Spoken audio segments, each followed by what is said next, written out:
Morning, morning, morning. Good morning, and welcome back to day 10 of 15 pounds in 30 days. Good morning, girl. You are here again. Can you believe it says day 10? Is that accurate? Yup, that's accurate. Girl, we made it 2 weeks. 2 weeks. Oh my God. Oh my God. I didn't think I was going to make it past day 2. So, won't he do it? So, that means that today, good morning again. You should, if you haven't done so already, well, you should have a day, but I'm just going with Fridays to finish out, my week. But go ahead and make sure that you tap in and check your weight. I can tell you for myself, just like this morning, just now getting dressed, I was like, what stomach? And I really haven't been consistent with putting my thigh high. I be joking, but that thing been sitting there. Okay, late. She still lay hanging up from being washed. So I didn't put her on not a one time this week. And if I would have been collectively doing that the way I was supposed to, oh my God! But I can visibly see a difference. So I'm happy about that. But just go ahead and check your weight for the week. See where you are. Okay. Okay, good. I'm glad it's working. So, yeah, check and see. And then, as we discussed yesterday, next week, we're going to do a couple of double days, right? So, maybe we'll choose 2 days. You can tell me which days work best for you, where we'll still do the morning, but then we'll do again in the evening, okay? Um, yeah. So, you let me know what, and then I can look at my schedule and we'll make it work. But I think that if we at least do two back to backs, we're meeting, sorry, two in the same day, that's really going to help us because that's going to, that'll be good. Two, at least two. One ain't going to do it. We're going to need at least two. So, okay, anyway, that's that. Okay. Tuesday and Thursday. Maybe Tuesday and Thursday. Okay. Yeah, that can work. For now in my brain, I'll make it work. I'll make it work. Okay, so we'll do it. We can do that. Yeah.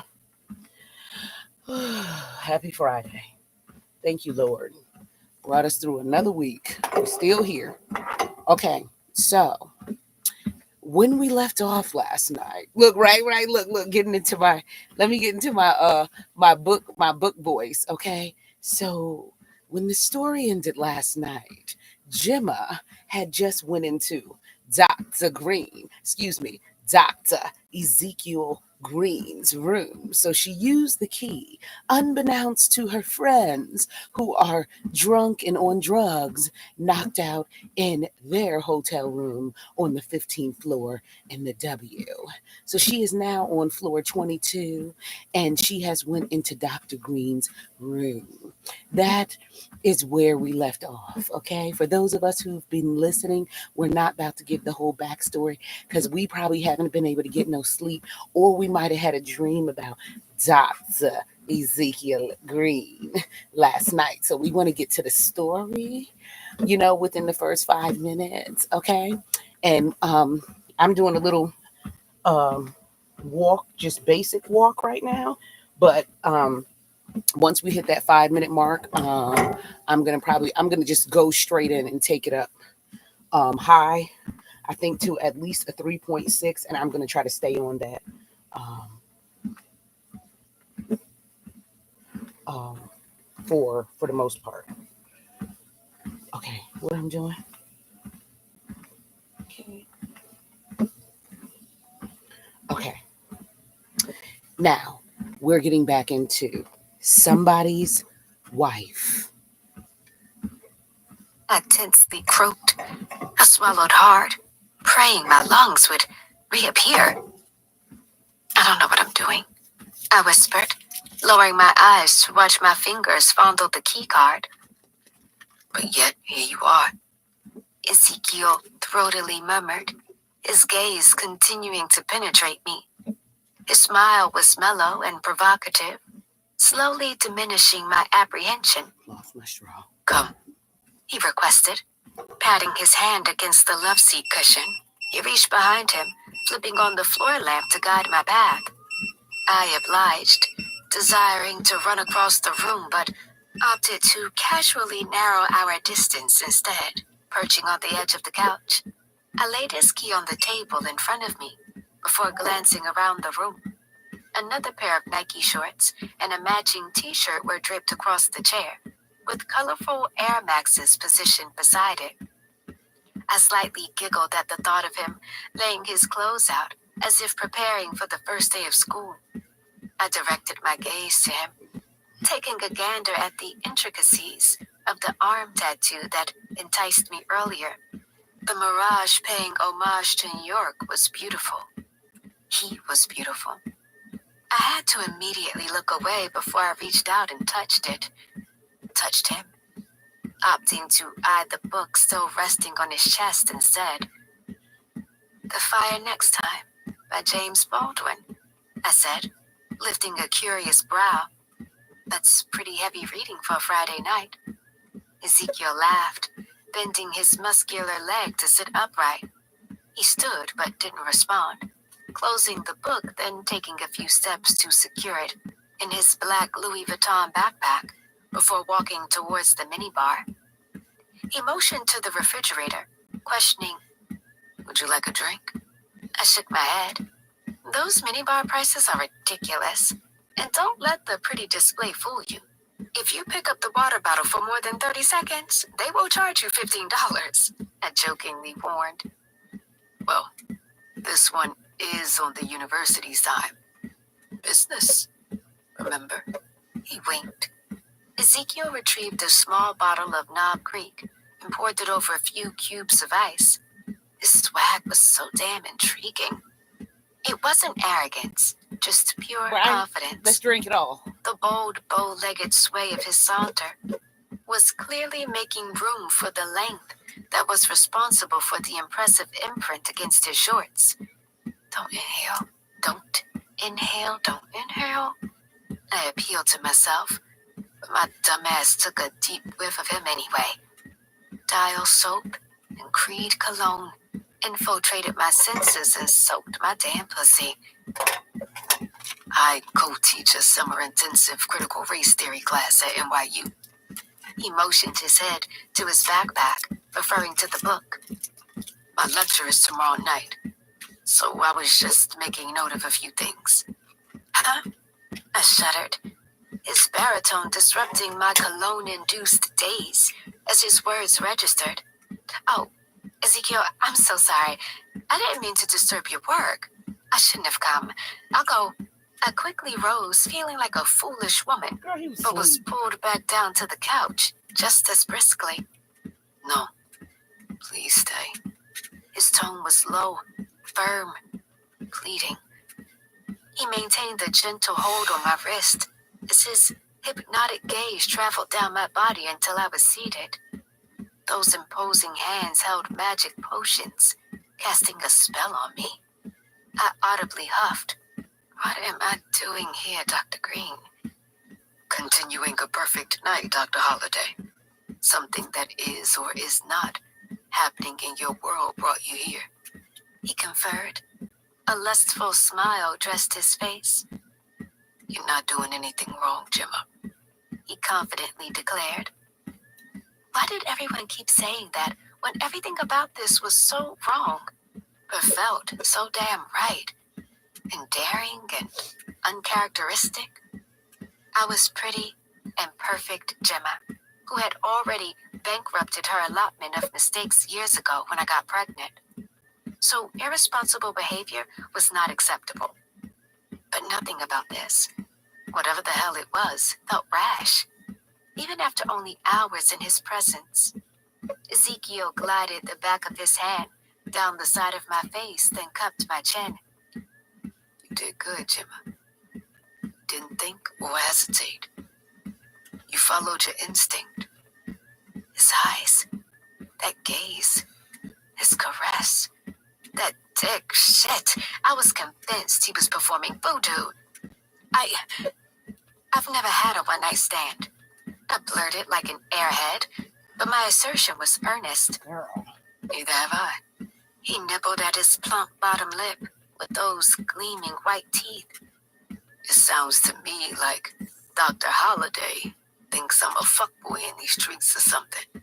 Ezekiel kissed the back of my hand as we boisterously guffawed, and my momentary apprehension completely faded. Seriously, Gemma, I don't know why, but I just enjoy you. And I didn't want this shit to end. Good, bad, or indifferent. It is what it is. And you being here tells me you've enjoyed me too. He lifted my chin again to focus on him, raising a brow seeking confirmation. I nodded, sliding my teeth across my bottom lip. I had to do something with my damn lips before I kissed up the length of the curvy Statue of Liberty tattoo dressing his muscular arm. Let's just chill. I have an early flight, and I would be honored if I could spend my last few hours in Monroe City with you. He shot me a closed-mouthed smile, then winked. Fucking sorcery, I thought. After ordering room service and popping a few miniature bottles of wine, Ezekiel encouraged me to get comfortable as he removed my slides and propped my feet up on the couch. His long, hard limbs entangled with my thick, soft ones as he rested against one end of the couch and I lounged at the other. We were cozily crowded, enjoying each other's company and completely disregarding our reality outside of this suite. Why was I so carefree with this man? I probably should have been disturbed by how he absent-mindedly stroked his fingertips up and down my leg. Better yet, I should have been concerned by how much I enjoyed it when he fingered the seam of my shorts, drawing circles around the scar on my knee as he played 21 questions. What's your favorite ice cream? Salted caramel, I said without hesitation. Which one is the best? Friday? Next Friday? Or Friday after next? Friday, I blurted like I had to beat the buzzer. Ezekiel's brow furrowed. Why? The original is always the best, I shrugged. What's your favorite book? The Bluest Eye by Toni Morrison, I excitedly said, really getting into this game. What book are you reading now? Black by Joan Vassar. This time, his brow creased in unfamiliarity. Oh, you would love it, trust me, I sternly proclaimed, and he nodded. Who's your favorite poet? Nikki Giovanni. For whatever reason, he smiled at that answer, but I decided not to probe. Ezekiel actually asked me 21 questions, and I readily answered them. I loudly chuckled when he gestured a drum roll with his fingers on my knee before asking the last question. That innocent action transmitted goosebumps up my leg, the sensation trailing its way to something else he could beat on between my thighs. And your favorite song is? E-Money, the queen of neo-soul, Miss Erykah Badu, I giddily pronounced, doing a slow body roll for emphasis. Not your favorite artist, Goofy, your favorite song, he chuckled. Anything Erykah Badu is my favorite song. But if I had to choose, I paused, pursing my lips while tapping my fingertip against my chin. Next lifetime. Oh no. I uttered, much more breathily than intended.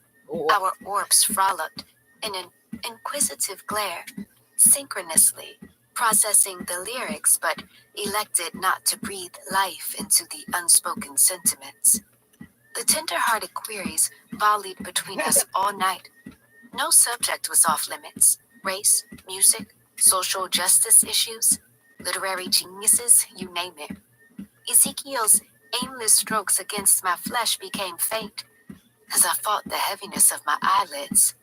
Every time I endeavored to leave, he'd foster another conversation about everything and nothing, preventing my departure. I didn't want to fall asleep here. I could not fall asleep in this man's hotel suite. 6:07 a.m. I fucking fell asleep in Ezekiel's room. Shit. My last memory was glancing at the clock around 4:30 in the morning, begging my body to stay awake. Covered in a blanket and a pillow propped behind my head, I observed my surroundings, but someone was missing. The weightiness of his massive structure against my body was no more. The dark chocolate-hued god was gone. Sitting up on the couch, I glanced at the chair that previously held his clothes. His backpack and suitcase were gone, creating a hollow in the space. I audibly stretched, checking my phone for a message from him, but quickly realized that he didn't have my number. Shiloh messaged me, but Quentin's name was non-existent in my new call log. Shook my head, reading through the early morning messages from Maxine and Quran. Maxie, yes, bitch. I just woke up and you're not here. You better, sis. Ronnie, OMG, who are you? I like this fucking nigga Friday Gemma, LOL. Maxie, are you done with that man? Is he beating you this morning? Ronnie, yeah, that dick. Maxie, well, hurry up and get your fill because the bitch is hungry. We're going to breakfast at 9. I giggled, then loudly, dramatically exhaled, slapping my hands against my thighs, motivating my limbs to get moving. My eyes perused the space one more time, as if Ezekiel was going to hop out of the closet yelling surprise. I shook my head as my eyes connected with an object laying on the table. It was another book that almost appeared antique, with a dark brown and gold cover. A piece of paper with "For Gemma" scribbled on it, peeked from the top, seemingly acting as a bookmark. The collected poetry of Nikki Giovanni, I read aloud, swiping my finger across the foiled print. My eyes widened. How? Why? Where did this come from? Opening to the marked page, my lips curved into a small smile as I read the note. Dr. Holliday, my apologies for sneaking out, but I had a 7 a.m. flight. You were sleeping so soundly I didn't want to disturb you. Gemma, it has been a pleasure. If you never grace my presence again, please know that you have made a lasting impression. Maybe we'll meet again, like butterflies in another lifetime. Keep shining, beautiful. P.S. Nikki Giovanni is my favorite too, as well as Rocky Road Ice Cream, Next Friday, and Eric Roberson. I'm torn between 2 songs, Dealing and Borrow You. Be good, Dr. Holliday. Seek. I giggled, making a mental note to check the lyrics of both songs before I directed my attention to the book. The poem on the bookmarked page couldn't be a coincidence. It expressed the sentiments of a woman who had been stifled by a man. A woman that was made to believe that her growth, self-worth, and identity were rooted in the perception of a man until she decides that it is not. Could he see? Could he discern my malaise? Feel my ambivalence? Was the downheartedness that apparent? Yes, bitch. Tears welled, clouding my vision as I blinked, permitting them to fall, absorbing the literary magnificence of Nikki Giovanni's Woman. She tried to be a book, but he wouldn't read. She turned herself into a bulb, but he wouldn't let her grow. She decided to become a woman, and though he still refused to be a man, she decided it was all right. My teardrops stained the pages, leaving traces of a much-needed cleansing release. In just one night, Ezekiel saw me. My good, my bad, hurt, and distress. A perfect stranger validated my needs, recognized me for who I was, and even if for just a night, he adored it anyway. Unexpectedly, I chortled through my tears, catching a peep of myself in the full-length mirror. The gleam painting my face could not be denied. It was brilliant and joyous and carefree as I basked in the memory of the best one-night stand ever. Zeke, can I borrow you? Maybe he wouldn't mind. just for a song or two, we can act like you're mine. The melodies of Eric Roberson blasted through the speakers in my home office. I ambled across the walnut hardwood floors to place a book on one of the floor-to-ceiling wooden bookcases matching the color of the floors. I've been preparing the final lecture for the summer intensive course I was teaching. Humming the neo soul tune, I glided a finger across the spine of a James Baldwin book, thinking about her. It had been a few weeks since I'd returned from Monroe City. I could not get Gemma Holiday off of my mind. Visions of her honey orbs, dimpled crooked smile, and beautiful face resided behind my closed lids daily. Shit, images of her curved, bodacious body pirouetting across my mind rocked me to sleep almost nightly. Gemma was a goddamn wonder, and a fucking problem. Visibly shuddering to shake her from my psyche, I sauntered to my desk to resume my work. Even if I didn't get the job at Monroe University, I was leaving my role at NYU and had some other opportunities in the works. I hadn't received any notification from the university about the status of the job yet. I was certain that I wasn't going to be offered the role. However, I did expect that the university president, or Gemma, would contact me directly since I hadn't received a snail mail rejection letter. Sifting through over 200 emails, I had a few LinkedIn notifications that I typically ignored, but this time 2 automated email notices caught my attention. Hi, Dr. Ezekiel Green. Dr. Gemma Warren Holiday would like to join your network. Dr. Gemma Warren Holiday has sent you a message. Leaning back in my office chair, I settled my hands behind my head, crisscrossing my fingers at the name. I rocked back and forth, gawking at the messages on the screen, as if they were going to jump off the page and slap some sense into me. Why the hell didn't I just accept her request and open the message? She's probably thanking me for my time during the interview. Maybe this is my rejection notice. I dwelled, blankly staring at my ultra-wide dual monitor. Zeke, hey Lil, where are you at, man? My brother's dramatically clamorous tone blared throughout my brownstone. I shook my head as I reached for the remote control to lower the music volume. Why are you yelling? I'm in the office, I instructed, not disjoining from my previous musing. I could hear the heavy footsteps of my brother Ezra coming down the hall. I was bracing myself for his thunderous roar. This nigga was always loud and often wrong in his approach. Damn, Lil, I've been calling your ass. What have you been doing in here? His irritation was apparent, but I was confused as to why. What do you want, Big? I'm working, man. What's the emergency? I scowled right back at his ass. My older brother was a pain in my ass and my best friend at the same time. We were exactly 2 years apart, ironically born on the same day, different years. As kids, our mother often dressed us alike and people thought we were twins. To this day, we were still called twins by some in our old neighborhood. Once we got in middle school, Ezra was annoyed with the twin reference and started calling me Lil to clearly identify me as his little brother. I, in turn, called him Big because he was my big brother, but also because that nigga was huge. We both stood at 6 feet 4 inches. However, where I was slender with defined arm and leg muscles, Ezra was husky with massive muscular mass. That dude stayed in the gym. I preferred a bald head, whereas he rocked short dreadlocks with tapered sides leading to a beard that garnered less gray hair than mine, although I was the youngest. It's not my emergency, it's your mother's emergency, he said, tossing his head back in frustration.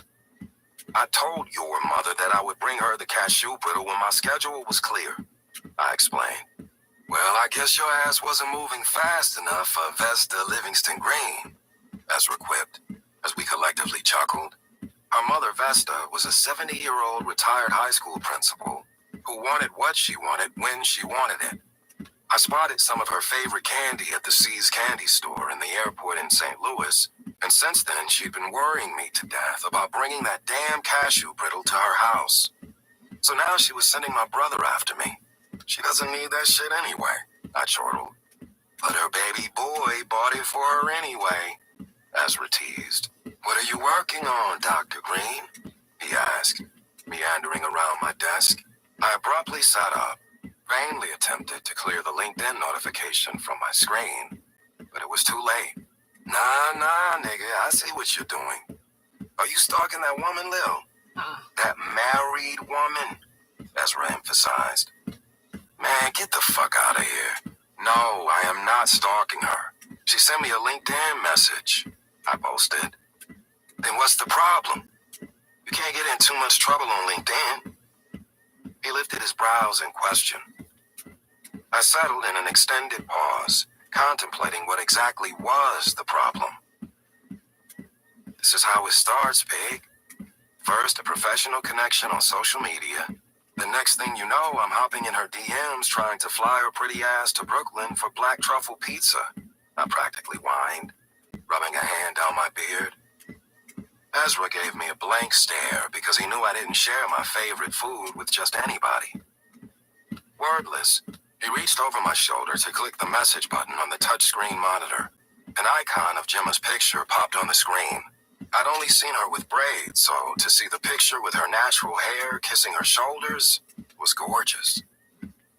Dark brown, wavy tresses with reddish blonde accents framed her face adorned with tortoise wide-framed glasses and blazing red lipstick. Her arms were crossed over her chest, dressed in a red blazer with a black shirt underneath. Simple diamond studs in her ears with a matching diamond necklace snuggled her neck. Damn, this woman was fine. Damn, she's fine. At least from the titties up anyway, Okay. Ezra nonchalantly stated. I glared at him like he was an idiot. Man, shut up. I shook my head, unable to focus on her message. She is fine, though. Everywhere. And thick. I sing-songed for extra emphasis. I told my brother everything about Gemma. Even how I hovered over her sleeping body in my hotel suite, beholding her beauty for so long I almost missed my damn flight. I had to capture every curve of her face, the slope of her nose, and those silky, pouty lips because I truly didn't believe I would ever see her again.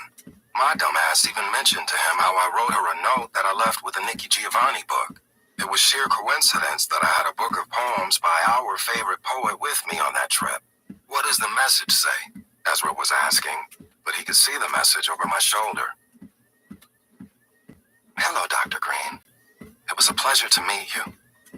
I was very impressed with your background and have shared my input with the hiring committee. They are reviewing the final applicants and will be making a decision in the coming weeks. Good luck with your future endeavors. Dr. Gemma Holiday. There was a separate message sent just minutes after the first. P.S. Next Friday as your favorite? That's debatable. Never tried Rocky Road ice cream and your Eric Roberson selections. Hashtag messy. LOL. Nikki Giovanni is GOAT. Glad to see we have something in common. Thank you for the book. It's magnificent. I hope I'll have the opportunity to return the gesture. Be good. Dr. Green. Gemma. My entire face lit up, and I didn't give a fuck as my fingertips eagerly danced across the keyboard to reply. Make sure your greeting includes Mrs. in the salutation since she's Mrs. Holiday, my brother said, then rounded my desk, dropping into the seat across from me. She's beautiful, Lil. And I know y'all had a moment, but Ezra's gruff tone trailed off, expression serious. My brother bullshitted about a lot of things except his baby brother. Just be careful. I know you, Zeke. What do you know, Az? I pushed back from the keyboard, cocking my head to the side with narrowed eyes. There's no gray area with you. It's all black and white. You either feeling a woman physically to fuck or you feeling her mentally. And fucking her is optional. The fact that you had this fine, smart, bootylicious ass woman in your hotel room in the middle of the night and y'all just talked. That's mental shit for you, bro. He said, shaking his head, Yo, Ralph Tresvant man with sensitivity ass will be in love. I flashed my middle finger as we howled in laughter. Later that evening, my brother and I walked to a neighborhood bar where we met my cousin Myron to grab some drinks and wings. After several hours, multiple beers, and the willpower not to take this big booty red bone waitress home with me to do exactly what my brother said was my MO, I strolled back into my brownstone at close to 11 o'clock.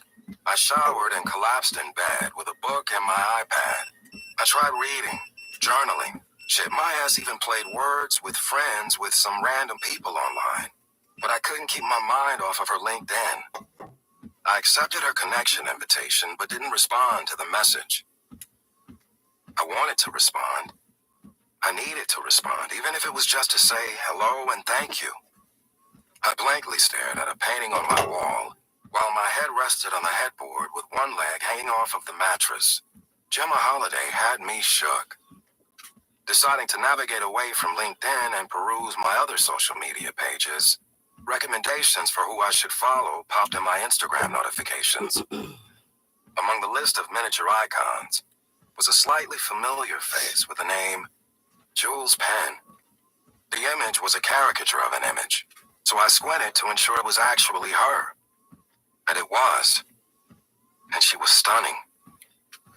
Gemma fucking Holiday. I clicked the page first to determine if the access was open, or would I have to request to follow her. This is some old 8th grade type of shit, I mused, chuckling. I breathed a sigh of relief when the page had open access. Gemma Holiday was author Jules Penn. I had completely forgotten that she was a writer and lover of words. During my interview research, I found that she was a published author of 3 best-selling motivational books and often spoke at various women's events. But Jules Penn had a very different persona than the woman I met a few weeks ago. There was a blend of daily affirmations mixed with sensual inferences about self-love, body positivity, and sexuality. Watermarked images of beautiful black women's bodies with words layered on top like, "Note to self, you are enough and perfectly imperfect." But one image in particular, her post from yesterday, caught my eye. A striking grayscale portrait of a woman practically naked. The only hint of color was a red silk scarf cloaking her breast and buttocks. The canvas was a portrait of her with the words of Nikki Giovanni's poem, Woman, layered on top. It was stunning. She was breathtaking. Thick thighs, curved hips, that damn arch in her back, and the seductive way she touched her lips. Shit, my dick pitched a damn tent in my boxers. I reluctantly snatched my eyes away from the picture to read the caption below. Even beautiful strangers from another lifetime can remind you of your worth. Fuck. God damn, Gemma, I growled, clicking the follow button on Instagram, and then responded to her LinkedIn message. Common and Tiffany Haddish over Serena? Blasphemy. I audibly chuckled reading Gemma's message as I quickly typed a response. Add inquisitive one. 100%. Common and Tiffany seemed easy, uncomplicated. At Jules Penn. Common is GOAT, and Serena is GOAT, respectively. They would make a lyrical athletic genius. Little Common Williams, LOL. Really? Common Williams? Yes. Serena is so boss, she would demand that he take her last name. Damn, LOL. Don't do common sense like that. What about Angela Rye? No GOAT babies for them? Angela Rye? Boo, no thank you and good night, sir. I slapped a hand across my face, bang and laughter. Gemma and I had been going at it like this in our Instagram DMs for about a week now since I responded to her LinkedIn message and followed her on IG. She followed back immediately and liked a few of my pictures but didn't send a message. After a few days, I said fuck it and messaged her a picture of a mural painted on the side of the black-owned bookstore in my neighborhood that included Nikki Giovanni and other black literary greats. That one post opened the floodgates to almost daily communication. The Those goddamn dancing dots were going to kill me anticipating her next words. How the hell was I sprung on a woman I'd only met one time? A fucking married woman. Of course I was physically attracted. That fat ass alone was enough to make a nigga weak. But her beautiful mind captivated me. Intelligent, savvy, and she kept me laughing with her sarcastically humorous wit. Oh, hey, On some girl, days, hey. we'd spend hours discussing I was in music, the store, honey. politics, Happy college Friday. experiences, to her trying to convince me to watch Bridgerton on Netflix. I was falling deeper and deeper into the unknown abyss with this woman, and I hadn't heard her voice or seen her face in weeks aside from periodic pictures she'd post. The casualness and fluency of our ability to communicate was easy. She was quiet in the midst of storms, a peace that I couldn't explain or comprehend. I feasted on her every word, a damn glutton for her literary prowess. She even extended me the trusted privilege of reading the first few chapters of her new book, claiming she needed a man's perspective. Glancing at the clock, I finally realized it was after 10 o'clock for me, so a little after 9 for her. Add inquisitive one. LOL. You are wild. Sweet dreams and good night, Gemma. I panicked, breathing strained as I pushed through the last mile of my morning run. Crossing the imaginary finish line, I hunched over, placing my hands on my knees. Rapid inhales and exhales slowly began to calm as I stood to my full height, hands now rested on my waist, watching my friend Stella round the track. Stella Nolan was a tall, slim, thick woman that I'd met about 5 years ago through a black entrepreneurs group in New York City. She was just an inch or two shorter than me, with dark chocolate skin that reminded me of Lisa Leslie. A one-night stand after a business event developed into a friends with benefits type of situation. At the time, we were both recently divorced and only interested in casual sex with no strings. Last night, I had a craving for black truffle pizza from one of my favorite restaurants in the city, and she had tickets to an off-Broadway show. Nights with Stella were guaranteed to end with my manhood knee-deep in her pussy. But last night, that was the farthest thing on my mind. I checked my phone, navigating to Instagram, to see if Gemma responded to my message. I sent her a picture of my black truffle pizza last night, which was not uncommon. We'd swapped food pics in the midst of our other stimulating conversations, but she hadn't responded, which was uncommon. I shook my head because my ass had it bad. I couldn't help but wonder what she was doing that prevented her from answering my message. Yes, Gemma was married, but the frequency of our correspondence was not that of a married woman. We talked morning, noon, and night some days. Typically, the little dots would start bouncing before I could exit the direct message screen, but not today. You're moving slow That's today, what I was Miss Nolan. thinking. Usher. I peered up from my phone, teasing Stella as she finished her final lap. She tossed a dismissive hand my way while crouched to sit on the track with her long legs stretched in front of her. Whatever. I haven't run in 2 weeks, she panted. Excuses, excuses. Come on. I need to go if we're going to get coffee. Extending my hands towards her, I helped her from the pavement. We walked less than a mile to the coffee shop and sat at a small bistro table outside. Stella didn't waste any time telling me about a woman she'd met at a conference a couple weeks ago and how she already wanted to visit her. While some would consider this conversation awkward, given that she begged me to let her swallow my dick just hours earlier, Stella was a woman who liked who and what she liked. And she liked sex. Gender didn't matter. In her words, gender was a social construct. I can't say that I agreed, but who was I to judge when Stella had no limits and gave 0 fucks in the bedroom, often inviting a friend to join us. I hadn't whispered a word to her about Gemma, which was out of the ordinary. Women that crossed my mind only for a moment were fair game for our morning discussions. But Dr. Holliday was completely off limits. A couple nights ago, I didn't fall asleep until well after 2 in the morning because I'd gone down a rabbit hole burrowing myself into Gemma's IG page. I read affirmation after affirmation, poem after poem, consumed, shit, obsessed with all things her.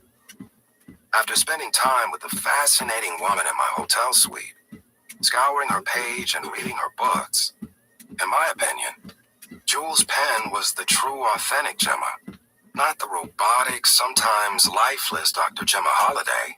She was perfectly imperfect and beautifully broken. And this persona lived on the pages of her written commentary. 1 o'clock. Zeke, darling, your phone is ringing. Stella's raspy tenor woke me from my daze. 573 area code. That's Monroe City. Dr. Ezekiel Green speaking, I answered. Dr. Green, this is Dr. Dominic Whitaker, president of Monroe University. Yes, Dr. Whitaker. How are you, sir? I questioned, glaring at Stella with bright eyes. Is this a good time? He asked. Yes, sir. I'm getting a cup of coffee after a morning run, but this is a great time. Dr. Green, the committee was quite impressed with your candidacy, and we would like to offer you the opportunity to take Monroe University to the next level by becoming the #1 choice for historically black colleges and universities in the country as our new provost. I stilled in my chair. I was undoubtedly in shock.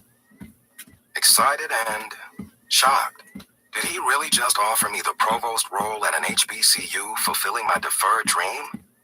Back in high school, I desperately wanted to attend Howard University, but my sports acumen afforded me a full scholarship to a predominantly white institution, which was an opportunity I couldn't negate financially. I have no regrets, but I've been determined to add the black college experience to my resume. That's amazing news, President Whitaker. Thank you, sir. I'm honestly speechless and honored, sir. Well, Dr. Green, with your business acumen and commitment and advocacy of critical race theory in higher education, especially PWIs, will go a long way at Monroe. Our Chief People Resource Officer will have an email out to you shortly detailing the offer. I believe that you will be pleased as we have exceeded your expectations. He assured me. Thank you again, President Whitaker. I greatly appreciate the opportunity. As I am sure you can relate, this is a major decision for me and my family. I would appreciate the luxury of a week or so to fully consider the offer. I understand your time constraints with the new school year starting soon, so I will do my diligence to ensure I have an answer for you straight away, sir. Of course, take the time you need. You have my direct line, so feel free to contact me at any time.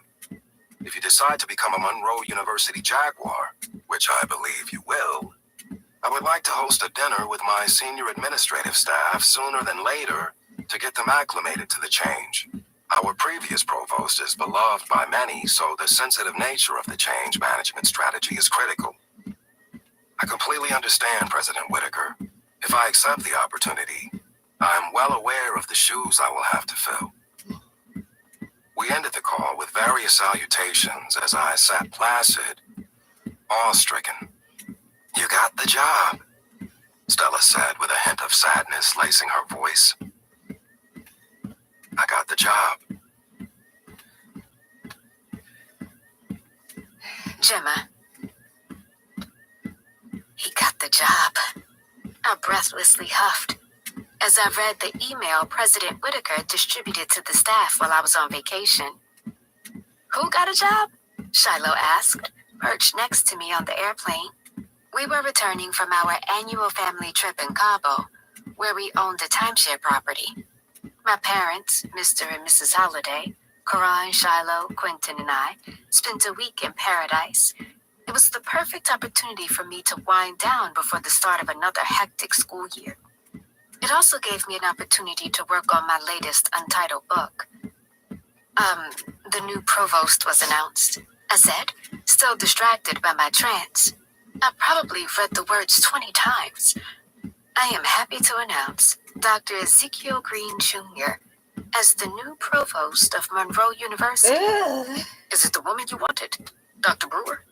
Quentin's baritone shook me from my reverie. I didn't even realize he was paying attention. I shook my head. No, I guess they decided to go with Dr. Green. The NYU guy, right? I nodded. I heard he played professional football for a minute. Quentin continued. Oh, he about I to wasn't play. sure if it was a question or a statement. Ezekiel had played professional football for 4 years with the Tampa Bay Buccaneers. He shared stories of his time in the NFL with me that night at the W Lounge, a conversation that continued on the couch in his suite. I intently listened as he detailed his past endeavors, disclosing the non-life-threatening lung condition that ended his football career. Of course, I wasn't going to share that knowledge with Quentin, so I simply shrugged. Mommy, I thought you were fighting for the lady, Dr. Brewer, to get the job, Shiloh questioned, never disjoining from her phone. I shrugged again. I'd heard that Sheila Brewer was dealing with a medical issue that may have prevented her from committing to a new role, but it hadn't been confirmed. Given this announcement, I prayed that she was in good health, making a mental note to send her a thinking of you card. The sudden turbulence as we prepared for landing was no match for the heaviness in my stomach, as the thought of having a real-life and living color visual of Dr. Ezekiel Green every day slightly tormented me. It was one thing to communicate and occasionally flirt with him online, but now I would have to work with that tall, dark, chocolate god of a man every day. This was bad. Really bad. I guess the board decided to go in another direction. Dr. Green was a strong candidate, too. He'll be good for the university, I confidently proclaimed because I believed it to be true. Well, I'm going to immediately get on his calendar to ensure he's prioritizing the budget for the track team. I brought too much money into Monroe University to beg for simple shit like new equipment, Quentin complained. I nodded, rolling my eyes because I'd heard this tirade before. I stared out of the window, observing the scenic view below me as the plane prepared to land in Myrtle Beach. It was the location of my father's annual family reunion that would close out my vacation before returning home. Shiloh and I committed to a social media-free vacation, so my phone rapidly chimed with notifications once I connected back to the world. The last time I communicated with Ezekiel was a week ago, the day before we left for vacation, when we bantered about Common's relationship issues. Checking IG, he'd sent 2 messages. One was a picture of the black truffle pizza he raved about, and the second simply read, "What's up, Gemma? You good?" I considered replying, but closed down the app instead. What would I say? In my head, Ezekiel was a mythical man who lived in my dreams, never to be seen again. Shit, he resided in my damn iPhone, which provided the illusion of safety. But now, he was my leader, my boss. What the hell could I say? Since the university released the official announcement, I was certain that it was all over LinkedIn as well. Waiting to depart the plane, I clicked the icon, and there he was. The picture attached to the announcement should have been a sin. His cocoa-colored skin complemented the tan suit, crisp white dress shirt, and purple and gold tie. Hundreds of congratulatory messages graced the post. I should probably extend my congratulations, I thought. It would probably appear a little weird if I was the only university administrator that didn't offer acknowledgement. Even Maxie's crazy ass commented on the post, probably right after she sent me a text saying, "Bitch, the one night stand of our dreams got the job. WTF?" Followed by the spiral eyes emoji. I rolled my eyes, then quickly typed, "Congratulations, Dr. Green. We are looking forward to your leadership at Monroe University." That response was just dumb, impassive, and unemotional. But I felt quite the contrary. Fervent, unexplained tenderness for the good doctor pestered my heart. Ezekiel and I had been connected, practically entangled for weeks. I knew what this man ate for breakfast, lunch, and dinner. Knew how far he ran every morning, and when his sudden cravings for black truffle pizza hijacked our communication, I was even privy to when he took his mother to her doctor's visits. A week of no communication had been downright brutal. No matter how much I fought it, Ezekiel raided the intricacies of my mind, and that feeling terrified me. Jay, we gotta move faster, Quentin annoyingly shouted as we hurriedly traversed through the crowded airport. I darted a testy and equally annoyed eye at him. My ability to mask my disdain for Quentin was becoming increasingly more difficult the greater the tension grew between us. I often questioned if my attitude towards Quentin had anything to do with my growing connection with Ezekiel, but I had to quickly remind myself that this marriage was on sinking sand long before this thing, whatever the hell it was, with Dr. Green started. I was thankful when we arrived at the rental house so that I could take a short reprieve from my family, and more importantly, Quentin. The 4-bedroom beachfront mini mansion was beautiful. I leaned against the sliding patio doors, admiring the gloriously deep blue hue of the ocean. Seagulls aimlessly, freely soared so high, they appeared to kiss the sun. "Hey, my baby girl," my mother sang, entering my room. At 65 years old, my mother was just plain beautiful. It was almost disgusting. Her honeyed bronze skin and curvy physique that matched mine made her look more like my sister than my mother. "Hey, Ma, you and Daddy get settled in your room?" I asked as she joined me on one of the many decks attached to the house. "Yes, your father is resting so that he can talk crazy all night with his brothers." She chuckled, rolling her eyes. "Where's my princess and Quentin?" Shy went for a run on the beach, and I think Q joined her. "You know them. They never miss a workout." I chuckled, glancing back towards the stunning view. She nodded, joining me to peer out at the magnificent scenery. "Are you ready to talk about it?" she said, never parting her eyes from the ocean waves. "Talk about what, Ma?" I asked, but I already knew. I couldn't hide anything from Maureen Warren as a teenager, and that remained true today. A spidey sense was always on. "Child, don't try to play me." She swiftly darted a scolding eye my way. "Are you ready to talk about why you and my son-in-law appear more like business partners than husband and wife?" My mother lifted her brow, silently questioning. "The distance between you two has been apparent for a while, but this trip?" Her voice trailed off into a concerned hum. "Y'all have been like strangers, and baby girl, you are cloaked in heartache, sadness, and irritation. I see it in those beautiful eyes your daddy gave you. Angst is all over you," she whimpered. I didn't know what it was about a mother's touch that gave you permission to break, but I completely broke when she tossed an arm over my shoulder to pull me in for a hug. The dam of tears speedily overwhelmed me. My mother was silent as she allowed me the space to simply let my heart break. After a few moments, I regained my ability to speak. "Ma, I'm so tired.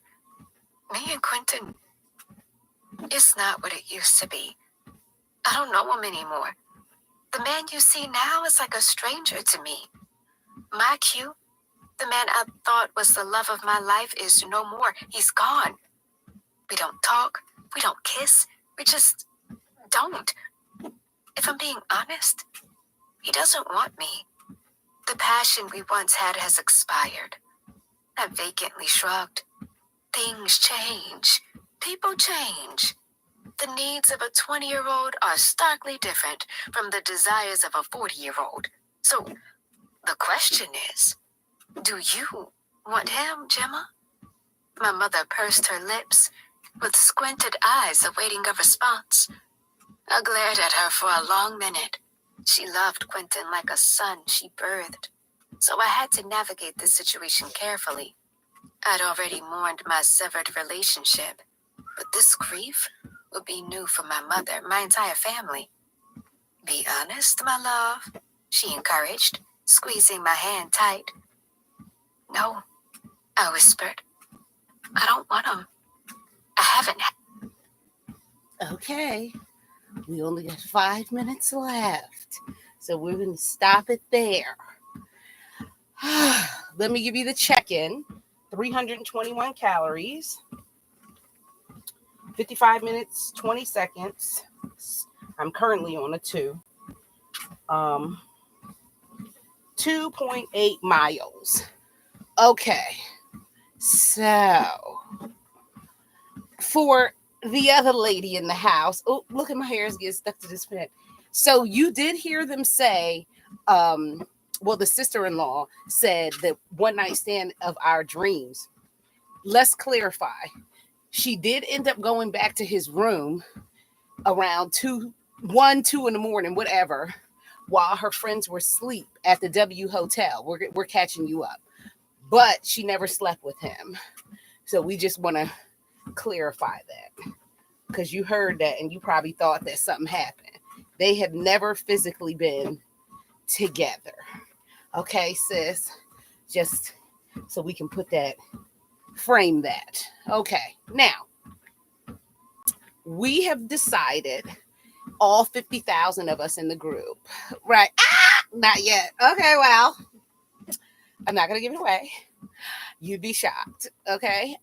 So all 50,000 of us have decided that next week we will be walking, doing 2 doubles at minimum next week. So last night we walked, I think it was from 7:30 to 8:30. We walked last night, and then we got back up this morning to walk. But next week, probably Tuesday and Thursday, we'll walk in the morning, and then we'll walk again in the evening. That's just so that we can really, baby, we're not trying to plateau. So we got to mix it up a little bit. Okay. Like you see me over here putting my time up and then putting my time back down. So girl, look at girl. Do you see all this damn sweat? This walking works. Okay. So that's the goal, honey. Before we know it, although the weather is playing games, listen, let me tell you what happened to me, because this was crazy as hell. It got up to 72 here the other day. And then the next day, that was Tuesday, it got up to 72. And then on Wednesday, I was like, okay, I had an appointment. Girl, what I decided to wear, because I thought it was summer. Girl, when I got out that damn car, I was like, oh my God. It was so cold, so windy. Okay, the place where I had to go is like on the water, so it was even more windy. It was ridiculous. And I was like, oh my gosh, I popped my trunk. And I was like, oh, okay, of course, I have like 1,000,001 coats. Okay, like I really do. So in my trunk, which is ridiculous. It's like a fucking closet. Like that's something I need to address too. That's ridiculous. But look, thank God. So I put a coat on and I was like, all right, I'm good. But it still was so windy. So I was like, Jesus, girl, what the hell? So I was like, okay, apparently it's really not summer yet. So since it's still winter, because now it's been cold since, I do want to let you know, Miss Esteem and Aaliyah, okay, Tanisha and Aaliyah, okay, I have been being stalked on Posh. I just want to reveal that. Okay, it's not stalking. It's just people asking me, like, where are you? Where are you? Where are you? Okay? Even though, I've been told them, bring your ass. People did not show up, okay? Maybe they didn't get the message. We've been over here. They could have came over here, and they could have been not buying, but they would be getting their life together for the spring, right? I'm just trying to be obedient to the message that the Lord gave me. So that's why, of course, I already told you I did my 21-day fast, and then I know that I needed to focus on shifting and making sure I was doing the things that I needed to get done. That was not having to do with Poshmark, obviously. Like this, helping, right? And you showed up for the help. So yes, thank you both. Okay, you're going to be fabulous. Them, we got to help them out. Okay, so since I keep getting so many messages, I am going to try to go over there next week. I'll probably go over there a couple days next week and just do like a big, huge blazer blowout. That's what we're going to be doing. It'll be blazers because I got oh my God, it's ridiculous. It's ridiculous. Oh my God. It has gotten way out of control. And plus, I'm like, shit, people can actually wear them. Why am I holding on to all these? Baby, these is the gems of the gems. Okay. Like, these are like, people gonna be fighting. And I know it. Because even me, I'm gonna have to, I put my shit to the side. You know how I put mine to the side. But seriously, this will be the hugest blazer blowout ever. For real. So I'll do that next week. That way people can get up off my back. And then we can also tell them, hey, if you want to get your life ready and then check for the spring and summer and turn that winter gut into a summer bud, then come over here with us and walk. It doesn't cost you anything to just show up. You have somebody over here waiting on you. Oh, and then I guess I'm going to have to explain the book, girl, because some people are going to be like, what the hell is going on over here? Okay, so we'll go over all that because we ain't going to have time. Okay. Yes, we'll help them. Okay. So that they can come over. But we'll explain the story beforehand because we already been keeping up with the book. So we ain't got time to be trying to waste 30 damn minutes trying to tell them what the story is about. So we'll let them know that we did start off as just walking and talking, but now collectively, all 50,000 of us have decided that we want to listen to a story first thing in the morning and in the evening or whenever the hell we get on here. And we personally have agreed on the story. No, we're not changing it. So if you don't like it, that's fine. Look. And the whole story, I want to let you all know, because you probably don't know this. Girl, the story is 16 hours. I'm not joking. It really is. Which I wonder, is it really 16 hours? Because I was like, I know damn well it did not take me 16 hours to braid my hair. And I listened to that whole story. So I don't know. That's what it says, though. I don't know. And then I was like, well, did I listen to it outside of that? I could imagine I would have wanted to finish that juicy story. So maybe, I don't know. I can't remember. But that wasn't even that forever and a day ago, because it was when I put these braids in. So either way, needless to say, I'm just giving you the update. So next week, the goal is to do 2 doubles at minimum. Please make sure that you are drinking your water. Like right now, I took the lid off because, girl, I found this Chick-fil-A straw. Where's the other straw? And the damn thing done fell down, but I don't care, whatever. So I'm on 3 p.m., under 3 p.m. So make sure you're drinking your water. Let me give you the 349 calories.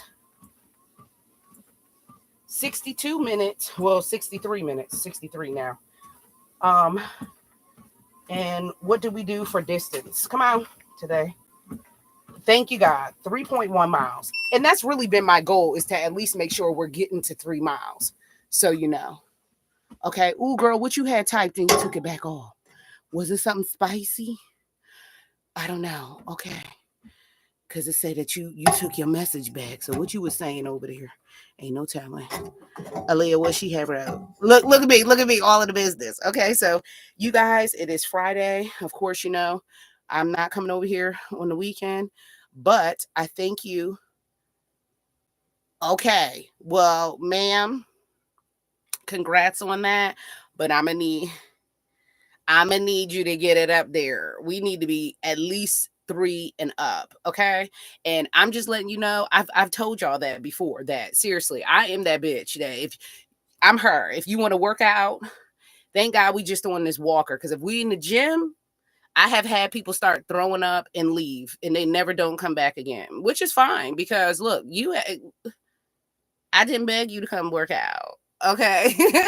So I don't be playing. If we doing it, we doing it. Okay? Like, if we doing it, we're doing it. You see, like, all of this sweat is serious. Even though I'm over here breathing hard as hell, we're doing it. You signed up for this. Okay? So no cheating, because you're only cheating yourself. I'm going to trust me, if I get on here, I'm putting my work in. I'm not wasting my damn time. I needs to see the results, because I plans on having all of the thong bikinis and looking good in it. So this walking is necessary, honey, because yes, so I can get my fake BBL body. Okay. So anywho, you all both have a very wonderful weekend. We'll be back here on Monday. Please make sure that if you haven't done so already, make sure you go over to the podcast. The Shame is on You, just like the name of this show over here, and make sure that you get caught up with the show, honey. Okay, because Therapy Thursday was yesterday, and you would have needed to go over your questions and unpack all that. Remember, we're here not just to lose body weight, but we are here to lose baggage and mental weight as well. Okay, so physically and mentally, we are trying to get to our best of our best. Okay, so have a wonderful weekend. Please be safe and be blessed, girl. Okay, and I will see you on Monday. Bye. Thanks again. Look if I can find out how to get out of here, girl.